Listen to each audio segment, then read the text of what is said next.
Hi everyone and welcome back to my channel, and yes, it is the Casey Anthony trial again, but now it's the defence's turn. So just before I get into the first witness for that, I'd just like to say the defence did try for an acquittal, but obviously it was denied. So the next witness for the first witness for the defence rather is Gerardo Bloise. I love this guy. So on the 23rd of July 2008, he was asked to inspect a vehicle, which was Tony Lazzaro's car. He inspected the inside and the outside. He wanted to check the car with an alternative light source. He found a stain in the trunk with this light, which he did test for blood, which was negative. I mean, I'm sure everyone has a stain in the boot.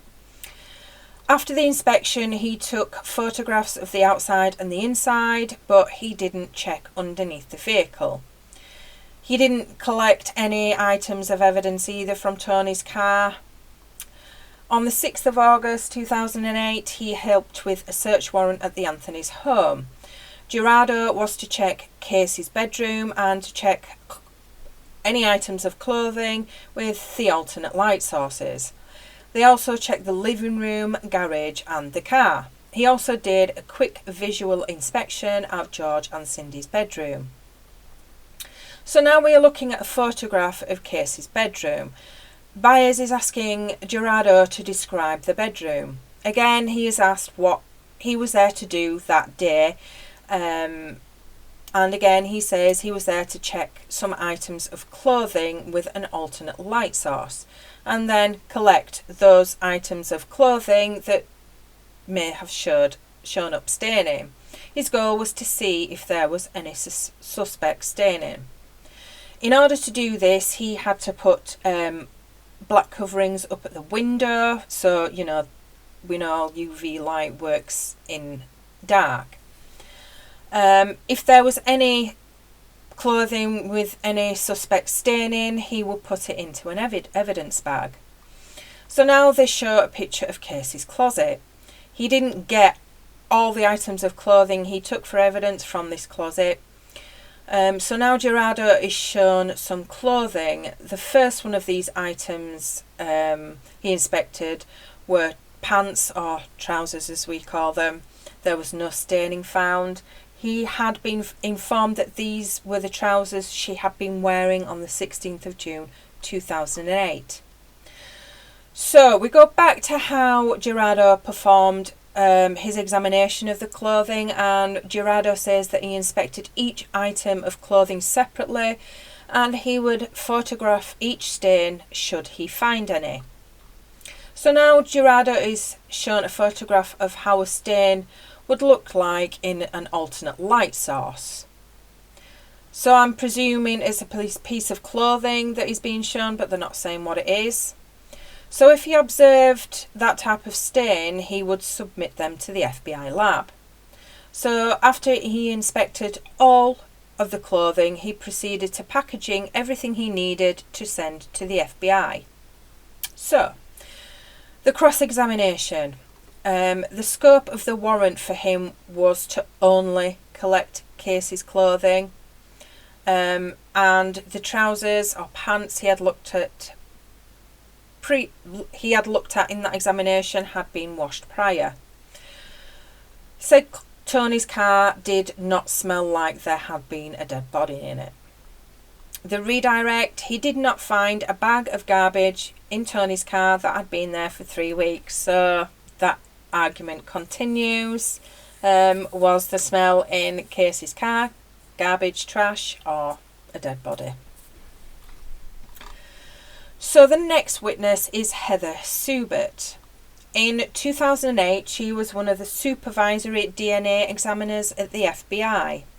Heather was assigned to this case when the evidence came to the FBI lab, and she issued a report on the 8th of October 2008. So when they go through evidence, they will mark it with either a Q or a K.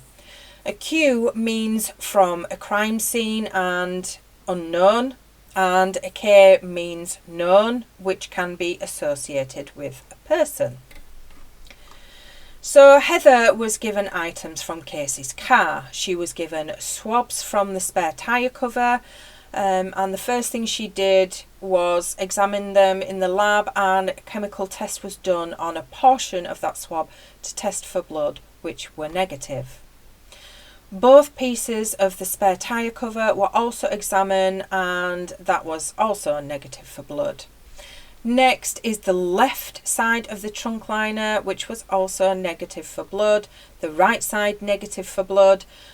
So after the testing for blood was finished, she then took swabs for DNA typing, and there was no DNA profile generated for any of those items. So she explains that DNA is in every cell that contains a nucleus, so pretty much everything apart from blood. Heather also received the items of clothing from Casey's closet. The first were the trousers, pants. She couldn't visually see any staining, so no further tests were performed. Another pair of trousers, which had some faint yellowish brown spots, but they were negative for blood. A pair of jeans, there were no visual signs of staining. 3 skirts, all negative for blood. 5 shirts, all negative for blood. Both of the spare tyre covers were negative for blood, but were sent for DNA testing. No DNA was found. A shovel and a label from the shovel blade, which were both tested. The shovel was examined for blood, which were negative. 3 pieces of duct tape from the ME's office. The silver side of the tape was tested first. DNA was detected, but not enough to report, as it fell short of her reporting threshold, so it was a partial profile. She could, though, exclude Casey and Kaylee. Next, Heather checked the staff samples in the DNA unit. So going back off my previous videos, you know where this is going, because it had been contaminated. So she was the one that tested it and found out that it was a female profile, and she then matched the profile with someone in the questioned documents department. So Byers is questioning if DNA can be overwritten with someone else's DNA, seeing as a member of staff had contaminated the evidence. She says there is a very small chance, but in this case, because of the low levels that she saw, she would have expected to have seen a mix, indicating there was 2 lots of DNA. So now Byers is now talking about the conditions in which the duct tape was found, and if Heather had been informed that it had been outside. She said she knew the conditions that it had been found in. He then questions her about collecting DNA evidence that has been submerged in water, to which she says it depends on how long it's been submerged and lots of other factors. He also asks about obtaining DNA from burns victims, and she says it is possible to obtain DNA from burns victims, which I didn't even know was possible. So, you know, if DNA is there, it will be found whatever the circumstances.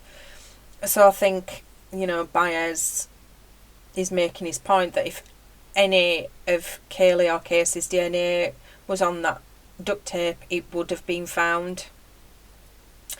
Heather did test the adhesive side of the duct tape, and the results were inconclusive, although at one of the markers, which is on the DNA report, you know, the peaks, the DNA marker, which was D3, which is our own marker, was the number 17. Kaylee is not a 17, she is a 14-15, and so is Casey, so they are both excluded. Next was the pair of shorts that came from the ME's office, which was examined for blood and semen, and both were negative.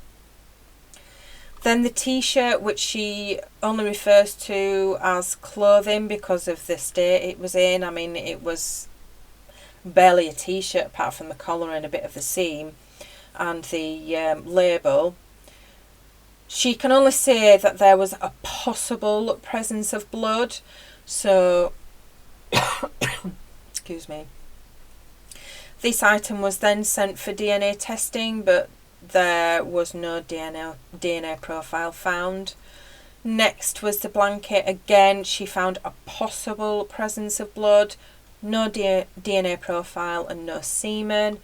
The laundry bag, possible presence of blood, no DNA profile. A doll that was collected from Casey's car, negative for blood.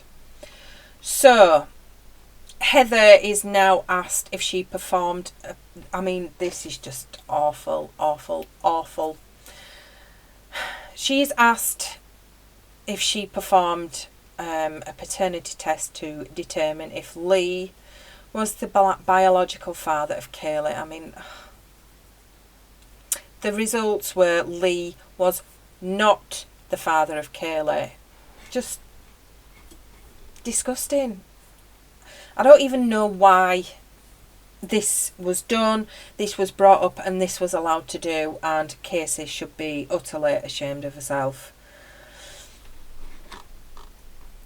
So the cross-examination, Mr. Ashton wants to go over the results and see what they do or don't mean. So starting with the swabs from the spare tyre cover, which were tested for blood. The chemical that is used to test to see if blood is present reacts to the heme, as she calls it, which I'm presuming is the hemoglobin part that is in red blood cells. And Mr. Ashton's line of questioning is to find out if heme could be present in decompositional fluid, as per the stain in the spare tyre cover. But as she says, her test results were negative, so she can't state anything else other than that. And as the body decomposes, as do the cells, and eventually the nucleus and the information stored within them will also deteriorate. It is possible that the conditions that the duct tape were in, you know, because it was swampy, it was warm, that the DNA that was on it would have degraded over time. Whether it was enough to get rid of them at all, what's the word I'm looking for? Completely, or there weren't any DNA cells anyway. I don't know.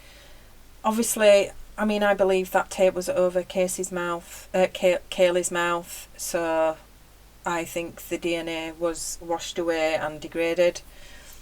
The FBI doesn't actually perform paternity testing, and Heather used the known profile of Lee, Casey and Kaylee to determine if Lee was the father or not.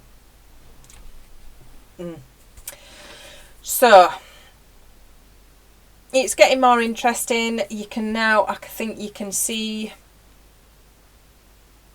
more why the state didn't win this trial, because the evidence just isn't there, basically. And Baez was good at what he does. So yeah, I'll be back with more in the next video. Till then, bye for now.